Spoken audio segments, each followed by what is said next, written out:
ভিডিওতে তোমাদের সপ্তম শ্রেণীর যে বাংলা পরীক্ষাটি রয়েছে সেই বাংলা পরীক্ষার রচনামূলক প্রশ্ন দৃশ্যপটবিহীন যে প্রশ্ন রয়েছে তার সর্বশেষ প্রশ্ন 5 নম্বর প্রশ্নের উত্তর আমরা এই ভিডিওতে করতে চলেছি। এছাড়াও এই বাংলা পরীক্ষার বাকি সকল প্রশ্নপত্রের সঠিক উত্তর অলরেডি আমরা আমাদের চ্যানেলে আপলোড করে দিয়েছি। যারা সেই সকল প্রশ্নের সঠিক উত্তর চাচ্ছ তারা চলে যাও এই ভিডিওর ডেসক্রিপশনে, সেখানে গেলে একটি প্লেলিস্টের লিংক পাবা তোমরা, সেখান থেকে এই বাংলা পরীক্ষার সকল প্রশ্নপত্রের সঠিক উত্তর দেখে নিতে পারো। আরেকটা কথা, যারা আমাদের চ্যানেলে নতুন এসেছো তারা অবশ্যই চ্যানেলটি সাবস্ক্রাইব করে আমাদের পাশে থাকবা। এবার দেখো, আমরা সর্বশেষ প্রশ্ন করব এই রচনামূলক প্রশ্ন 5 নাম্বারটি, অর্থাৎ সেই অনুসারে কিন্তু এটা 15 নাম্বার হচ্ছে। এটা হলো দৃশ্যপটবিহীন প্রশ্ন, মানে এখানে প্রশ্ন নেই। অ্যান্ড এখানে একটা ছোট্ট কথা কিন্তু এখানে লেখা আছে যেটা তোমাকে খেয়াল করতে হবে। এখানে বলেছে যে কোনো 3টি প্রশ্নের উত্তর দাও। এর মানে হলো তোমাকে এখানে টোটাল 5টি প্রশ্ন আছে, 11, 12, 13, 14, 15 এভাবে। সেখান থেকে যে কোনো 3টির প্রশ্ন উত্তর দিতে হবে, তার বেশি কিন্তু নয়। তো অবশ্যই প্রশ্ন করার সময় এই বিষয়টা মাথায় রাখবা। তো 15 নম্বর প্রশ্নে বলা হয়েছে তোমার ছোট ভাইকে বই পড়ার প্রতি গুরুত্বপূর্ণ একটি পত্র লেখো। লেখার সময় চিঠির বিবেচ্য বিষয়গুলো খেয়াল রাখতে হবে। মানে তোমাকে অবশ্যই মনে রাখতে হবে যে বই পড়ার গুরুত্বরূপ বিষয় নিয়ে তোমার ভাইকে কিন্তু একটি পত্র লিখতে হবে। তো চলো এই প্রশ্নের উত্তরটি আমরা দেখে নেই। তবে একটা জিনিস অবশ্যই খেয়াল রাখবা, যখন তোমরা কোনো পত্র বা চিঠি বা আবেদনপত্র এগুলো লিখবে তখন লেখাটা যত বড়ই হোক না কেন প্রয়োজনে কিছু লাইন স্কিপ করে হলেও এটাকে 1 পেজের মধ্যেই আটাবা, ঠিক আছে? 1 পেজের বাইরে লিখবে না, সেক্ষেত্রে কিন্তু অনেক স্যার এটাকে মূল্যায়ন করবে না এবং সেক্ষেত্রে তুমি মার্কও পাবা না। তো পত্র লেখার সঠিক নিয়ম হলো এপাশে তোমাকে তারিখ এবং ঠিকানা লিখতে হবে। যেমন এখানে একটি তারিখ লেখা আছে 23/9/2024 কুমিল্লা চট্টগ্রাম। তবে এখানে অবশ্যই তুমি তোমার যে তারিখে পরীক্ষা দিচ্ছ সেই তারিখটি এবং এখানে তুমি তার ঠিকানাটা লিখে দিবা যে তুমি কোথায় রয়েছো।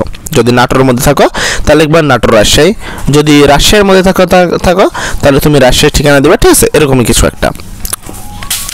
তারপর লিখবে স্নেহের শাকিল। এখানে শাকিল বলে একটা নাম উল্লেখ করা হয়েছে, যেখানে এর ভাইয়ের নাম শাকিল উল্লেখ করছে, তোমরা চাইলে নামটা চেঞ্জ করতে পারো। স্নেহের শাকিল, স্নেহ ও দোয়া নিও। আশা করি ভালো আছো। গতকাল তোমার একখানা পত্র পেয়েছি, জেনেছি তুমি পরীক্ষায় ভালো ফলাফল করেছো। জীবনে আরও ভালো করতে চাইলে তোমাকে নিয়মিত পাঠ্যপুস্তকের পাশাপাশি অন্যান্য বইও পড়তে হবে, কারণ বই আমাদের প্রিয় বন্ধু।